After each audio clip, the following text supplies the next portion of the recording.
लोग ने पिछले वीडियो में क्या किया था, डीओएल स्टार्टर का टर्मिनल फाइंड आउट किया था, ठीक है। तो अब इस डीओएल स्टार्टर का टर्मिनल फाइंड आउट कर लिया। अब इसके बाद क्या करेंगे कि ये डीओएल स्टार्टर का कनेक्शन करके हम लोग ये मोटर को चालू करेंगे। ये मोटर दिखाई दे रहा है 3 फेज इंडक्शन मोटर, ये 3 तार निकला हुआ है, ठीक है। और ये इस मोटर का कनेक्शन हम लोग करेंगे। तो इस 3 फेज मोटर में ये 3 तार निकला हुआ है और यहाँ पैनल से जुड़ा हुआ है। तो सबसे पहले इस हम लोग डीओएल स्टार्टर का कनेक्शन करेंगे, ठीक है। तो इस डीओएल स्टार्टर का ढक्कन तो हटा दिया। अब यहाँ देख रहे हैं कि ये सब खुला हुआ है, अलग अलग तार है, यहाँ कोई कनेक्शन नहीं किया। ये केवल 2 गो एनबीसी का टर्मिनल, और ये जो पिछले वीडियो में हम लोग ने बनाया चेक किया था कि ये 2 गो टर्मिनल एनओ का है और ये एनसी का है, ठीक है। ये एनसी है और ये एनओ है, ठीक। और इसका कनेक्शन करेंगे तो सबसे पहले हम लोग पहले एक सर्किट डायग्राम बना करके देख रहे हैं कि जैसे कंट्रोल सर्किट, डीओएल स्टार्टर का कंट्रोल सर्किट, ठीक है। DOL starter. अच्छा, इसके पहले में हम लोग बार बार डीओएल बोल रहे हैं, ठीक है। तो इस डीओएल स्टार्टर का पूरा नाम क्या होगा? थ्योरी में हम लोग पढ़े थे डायरेक्ट ऑनलाइन स्टार्टर। क्या होगा? Direct online starter. तो इसका पहले कंट्रोल सर्किट बनाएंगे, कंट्रोल सर्किट। तो कंट्रोल सर्किट में यहाँ हम लोग ये टर्मिनल फाइंड आउट किए थे। तो टर्मिनल फाइंड आउट करने के लिए यहाँ पहले एनसी था, ठीक है। एनसी यानी कि दोनों क्लोज है सर्किट, और पुश करने के बाद ओपन हो जाएगा। अब इसके बाद थर्मल ओवरलोड रिले। तो थर्मल ओवरलोड रिले भी क्या होगा? क्लोज होगा, और इसका सिंबल इस तरह से बनेगा। फिर इसके बाद यहाँ जो है एक्जुलियरी कंटेक्ट, तो एक्जुलियरी कंटेक्ट भी ओपन रहता है। और इसके पैरेलल में हम लोग क्या करते हैं? एनओ, ठीक है। यहाँ से टर्मिनल उठाएंगे और इसके बाद यहाँ पुश बटन एक लगेगा जो कि ओपन रहेगा, और पुश करने के बाद क्या हो जाएगा? क्लोज हो जाएगा। और इस तरह से दोनों को पैरेलल में कर दिए। अब इसके बाद आगे जो ले जाएंगे यहाँ से तार, ये क्या जोड़ देंगे यहाँ से?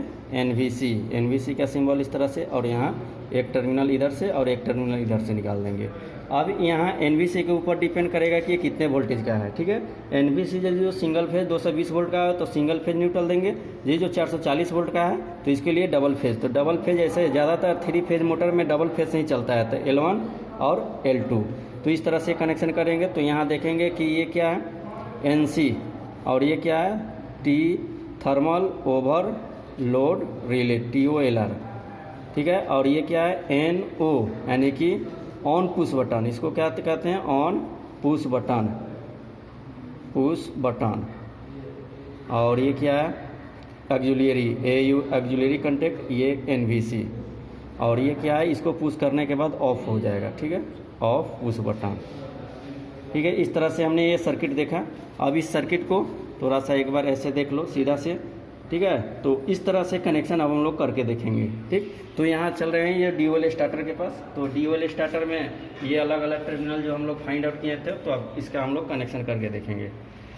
तो कनेक्शन करने के लिए ये तो सबसे पहले इस टर्मिनल पे हम लोग क्या कर लेंगे? यहाँ से सप्लाई निकाल लेंगे, ठीक है। तो यहाँ लगा करके तार को टाइट कर लेंगे।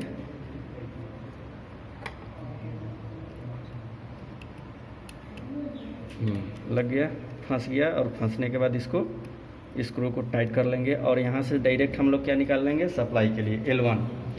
फिर एक आगे वाला ये टर्मिनल है, इसका दूसरा टर्मिनल लगाएंगे, और दूसरे टर्मिनल लगाने के बाद फिर ये कहाँ ले जाएंगे? अगला ये जो NC टर्मिनल है, NC का 2 टर्मिनल, और NC के बाद ये सीधा कहाँ चला जाता है? NO के पास, ठीक है। तो NO का ये टर्मिनल है, तो इसमें लगा लेंगे। और NO का एक टर्मिनल फिर कहाँ जाएगा? ऊपर से जोड़ दो या नीचे से? तो ऊपर से ही जोड़ देते हैं। और इसका एक टर्मिनल कहाँ चला जाएगा? एक्जुलियरी कंटेक्ट के पास, ठीक है। इसका एक टर्मिनल एक्जुलियरी कंटेक्ट। तो यहाँ से एक तार लेंगे, और फिर ये तार लेने के बाद यहाँ से यहीं से निकालेंगे इसका, क्योंकि पैरेलल में जुड़ा हुआ रहता है एक्जुलियरी और NO। नॉर्मली ओपन और एक्जुलियरी आपस में कैसे जुड़ा रहता है? पैरेलल में। तो इसको पैरेलल में जोड़ना होगा।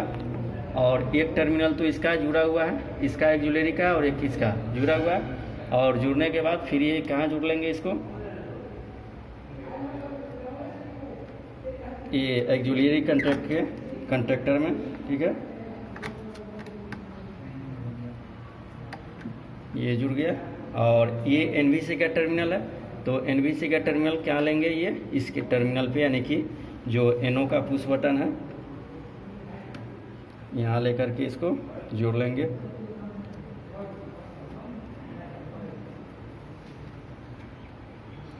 और जोड़ने के बाद इस स्क्रू को टाइट कर देंगे अच्छा से।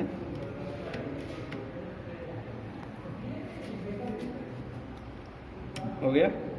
अब एक टर्मिनल यहाँ मिल गया और एक टर्मिनल यहाँ, ठीक है। तो ये दो टर्मिनल को हम लोग सप्लाई दे करके चेक करेंगे। और चेक करने के बाद यहाँ से, तो पहले हम लोग इसको परिपथ को चेक करने के लिए हम लोग ये सप्लाई सिंगल फेज से चेक कर ले रहे हैं, ठीक है। और यहाँ ये डिपेंड करेगा एनवीसी पर। तो यहाँ एनवीसी देख रहे हैं कि ये जो वोल्टेज रेटिंग है इसका 500 वोल्ट एसी है, ठीक है, 500 वोल्ट एसी। तो ये सिंगल फेज पे उतना तो काम नहीं करेगा, लेकिन ये सिंगल फेज पे हम लोग पहले सर्किट को चेक कर लेते हैं सीरीज में, तो ये सर्किट हमारा सही है कि नहीं है। तो यहाँ ये तार को जोड़ लेते हैं, तभी उसके बाद ऑन करेंगे, ठीक है। इस तार जो सप्लाई आया है ये टॉप प्लग में जोड़ लेंगे। और जोड़ने के बाद यहाँ इस सीरीज टेस्ट लैंप, यानी कि सिंगल फेज जो सीरीज टेस्ट लैंप हम लोग बनाते हैं उस तरह से उसको चेक कर लेंगे। तो इसमें सीरीज टेस्ट लैंप में लगाएंगे और लगाने के बाद यहाँ पुश करके देखेंगे, ठीक है। तो इस बटन से हमारा मोटर ऑन होता है, तो इस बटन को चालू करेंगे तो ये देखिए ये आवाज़ आ रहा है, ठीक है। और इसको थोड़ा सा सहारा दे देने के बाद, क्योंकि वोल्टेज कम मिल रहा है सीरीज में, ये उठ गया, छोड़ देंगे और इस बटन को दाबेंगे, ऑफ हो जाएगा। तो अभी इसको हम लोग सीरीज में दिया, फिर सिंगल फेज यानी कि 220 वोल्ट सप्लाई दे करके इसको देख रहे हैं, ठीक है। तो उधर वाला जो सॉकेट होगा हमारा सप्लाई का, और यहाँ पुश करेंगे। पुश करने के बाद यहाँ देख रहे हैं कि अभी भी इसको वोल्टेज कम ही मान रहा है। इसको यहाँ जो लिखा हुआ है 500 वोल्ट, आज हम लोग दे रहे हैं सिंगल फेज 250 वोल्ट, तो ये काम नहीं करेगा, थोड़ा सा इसको सहारा देना पड़ता है, ठीक है। और सहारा देने के बाद ये उठ गया और फिर इसको पुश करेंगे, बंद हो गया, ठीक है। फिर इसको पुश करेंगे ऑन को, तो पुश करने के बाद ये ऑन होगा और इस तरह से मैग्नेट पकड़ लिया। फिर इसके बाद ये पुश करेंगे, ऑफ हो गया। तो इस तरह से हमने ये, अभी तो हम लोग कंट्रोल सर्किट किया। फिर अभी मोटर को चालू करने के लिए 3 फेज ये जो तार दिखाई दे रहा है, इस तीनों में इनपुट करेंगे सप्लाई को। और यहाँ से ये जो मोटर का टर्मिनल ये जो नीचे गया है इस पैनल में, और यहाँ से इसको जोड़ना होगा, ठीक है। तो यहाँ अभी ये हम लोग इसको सिंगल फेज जो है इसको तो निकाल लेंगे। और निकालने के बाद ये 3 फेज यानी कि मोटर जो है, ये तो अभी हम लोग पावर सर्किट को चेक किए हैं, ठीक है। तो पावर सर्किट यहाँ तो सही है। फिर इसके बाद आगे हम लोग करेंगे इसका 3 फेज सप्लाई दे करके मोटर का कनेक्शन कर लेंगे, ठीक है। तो 3 फेज मोटर के लिए तो 3 फेज सप्लाई ही चाहिए। तो इस तरह से यहाँ चलो ये इसको जोड़ो, इसमें तो तीनों इसमें जोड़ो, इन करो, ठीक है, टाइट। एक काम करो, इसमें जैसे कि L1 है तो L1 को इसमें जोड़ना होगा, क्योंकि डबल फेज इसको सप्लाई चाहिए। तो यहाँ इस भी साथ में जुड़ेगा। चलो स्क्रू टाइट करो इसको।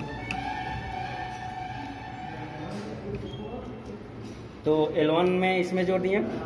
फिर एक जो कंट्रोल सर्किट का है दूसरा, ये L2 में कहीं जोड़ना होगा, ठीक है।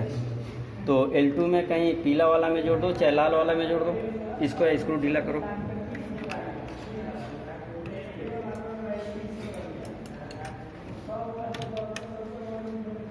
स्क्रू ढीला करने के बाद एक तार इसको और जोड़ लो इसमें, क्योंकि ये सप्लाई देना होगा कंट्रोल सर्किट को। तो कंट्रोल सर्किट कोई भी 2 से फेज से चलता है, ठीक है। और ये हो गया। और एक 3 फेज वाला इसमें जोड़ दो। ये 3 फेज वाला इसमें हम लोग जोड़ लेंगे।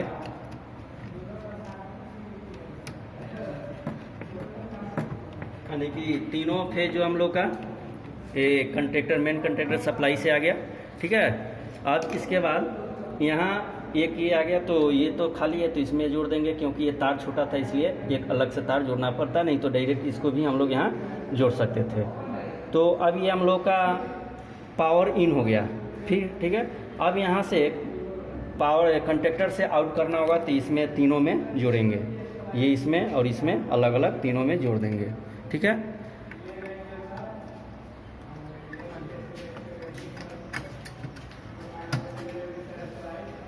नीचे से जोड़ो, आसानी से हो जाएगा। ये नीचे से जोड़ना होगा, ठीक है। स्क्रू ड्राइवर ये नीचे से इसको जोड़ेंगे और स्क्रू जो है ढीला रखेंगे। स्क्रू को पहले ढीला करो। हाँ देखो स्क्रू ढीला है, आसानी से लग गया। अब इसको स्क्रू को टाइट कर लेंगे। चलो छोड़ो, तो ये स्क्रू को पहले ढीला करेंगे। इसको ढीला करने के बाद और ये इसमें लगाना होगा और लगाने के बाद स्क्रू को टाइट कर लेंगे। यानी कि ये कंटेक्टर का जो आउट वाला जो टर्मिनल है, आउट वाला टर्मिनल से मोटर के टर्मिनल को जोड़ देंगे। ये 2 गो हो गया और ये तीसरा इसको भी जोड़ना होगा इसमें।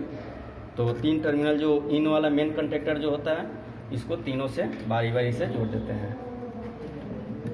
ऊपर से सप्लाई दे दिए और नीचे से मोटर का टर्मिनल को कनेक्ट कर देंगे, ठीक है। तो इस तरह से हमें कनेक्शन तो हो गया। कनेक्शन होने के बाद फिर इसको मेन एमसीबी से ऑन करेंगे, ठीक है। एमसीबी ऑन करने के तो अभी हमने ये 3 फेज सप्लाई जो है मोटर का पैनल से ये जोड़ दिया और ये अंदर से आकर के मोटर में जुड़ा हुआ है, ठीक है। तो अब इसके बाद ये हम लोग एमसीबी को ऑन करेंगे। ऑन करने के बाद ये सप्लाई दे करके इसमें चेक कर लेंगे। जैसा कि इसमें अभी सर्किट में हम लोग देख रहे हैं कि ये 3 फेज है। 3 फेज से थर्मल आईसीटीपी स्विच जो दिया हुआ है, तो आईसीटीपी स्विच मेन और ये मेन कंटेक्टर से होकर के आ गया सीधे मोटर में। ये तीनों तार आ गया मोटर में, ये भी आ गया इसमें से होकर हुए मोटर में, ठीक है। अब इसके बाद ये जो कंट्रोल आएगा, तो कंट्रोल सर्किट के लिए हम लोग इधर देखे थे कि L1 ये किससे आ जाएगा, इस टर्मिनल से, और फिर ये आएगा थर्मल ओवरलोड NC से, ये ऑक्सिलरी कंटेक्ट और ये NO पैरेलल में जोड़ दिया गया और इसके बाद NVC A2 में जोड़ दिया गया। तो इस तरह से कनेक्शन हमने कर चुका है। तो अब इसके बाद यहाँ हम लोग 3 फेज सप्लाई दिया, फिर ऑन करेंगे। यहाँ ऑन करना होगा और ऑन करने के बाद देखेंगे हम लोग ये सप्लाई आ रहा है कि नहीं, ठीक है। तो ये ऑन हो गया और ऑन होने के बाद यहाँ देख रहे हैं ये लाइट जल रहा है, ठीक है। इसके बाद ये पुश बटन दबाना होगा। तो पुश बटन यही है ऑन करने के लिए, हो गया ऑन। और इसको देखिए ये मोटर घूमने लगा, ठीक है। इस तरह से मोटर घूम रहा है, ठीक, आवाज़ भी कर रहा है यहाँ। तो फिर बंद करना होगा। तो इस पुश बटन को स्टार्टर के पुश बटन से यहाँ पुश करेंगे और मोटर क्या होगा, बंद होगा। देखिए बंद हो गया मोटर क्या होगा, बंद हो गया, रुक गया। ये टर्मिनल, ये जो पुली है रुका हुआ है, ठीक है। तो इस तरह से अब फिर इसका ढक्कन लगा करके हम लोग एक बार देखते हैं मोटर को कैसे घूम रहा है, ठीक। इस DOL स्टार्टर का ढक्कन तो हमने लगा दिया और लगाने के बाद यहाँ देख रहे हैं 3 फेज ये सप्लाई से ये वोल्टेज दिखा रहा है पैनल में और ये इंडिकेट कर रहा है कि फेज आया हुआ है, ठीक है। तो इस मोटर को चालू करने के लिए ग्रीन बटन, स्टार्टर का ग्रीन बटन दबाते हैं। तो ये ग्रीन बटन दबाएं। दबाने के बाद ये देखिए मोटर घूमने लगा, ये मोटर घूम रहा है, ठीक है। तो फिर इसको बंद करने के लिए इस स्टार्टर का रेड वाला बटन दबाएंगे। देखिए मोटर बंद हो गया ये, ठीक है। ये मोटर बंद हुआ है। फिर से इसको चालू कर रहे हैं अभी यहीं पे, ठीक है। देखिए ध्यान से इस स्टार्टर के पुश बटन दबाएंगे और मोटर चालू हो गया, ठीक है। स्टार्टर के ये हरा बटन यहाँ दबाएं और ये मोटर चालू हो गया। देखिए घूम रहा है मोटर। तो फिर इसको स्टार्टर के इसको दबाएंगे, हरा वाला बटन, लाल वाला, मोटर बंद हो जाएगा। ये दबा दिए। फिर इसके बाद देखिए मोटर धीरे धीरे रुक गया, ठीक है। तो आज के लिए हम लोग का ये प्रैक्टिकल हुआ DOL स्टार्टर का कनेक्शन, DOL स्टार्टर के द्वारा 3 फेज इंडक्शन मोटर को चालू करने के लिए, ठीक है।